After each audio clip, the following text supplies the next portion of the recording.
Let's return to our top story now. Hurricane Irma has howled past Puerto Rico after slamming into smaller Caribbean islands.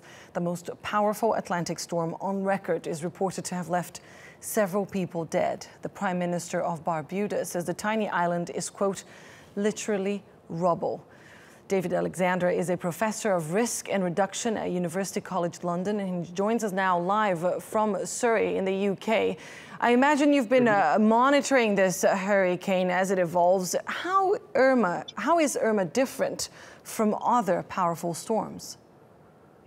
Well, probably because it is larger and there is a non-linear relationship between the speed of wind and the damage caused, which means that very large hurricanes produce disproportionately large amounts of damage.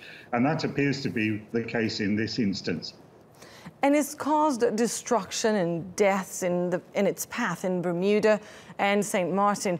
Now, forecasters are having a hard time predicting where it will hit next. Why is that? I'm not sure that it is that difficult to predict in this case. 3/4 of hurricanes in the Caribbean and the Central Atlantic follow a fairly regular path, and this appears to be one of those. If you compare it to Hurricane Mitch in 1998, which was also a devastating storm, that went all over the place. It meandered around in a very unpredictable way, whereas this storm is following a typical curvy linear track that should lead it to southern Florida. The real difficulty is predicting exactly where it will make landfall in each of the island states and the coasts that it arrives at. Now, that really is quite difficult. It gets easier as the hurricane gets nearer, but only in the last 18 hours or so before the hurricane hits, which is not a huge window of time to make final preparations in. And so what would you suggest authorities do to try and avoid even more chaos and destruction in the U.S., especially after the passage of Hurricane Harvey in Texas and Louisiana? I think, as far as I know, that the right thing is being done just about everywhere. The US has ordered evacuations in Florida, and that is the correct approach in terms of saving lives.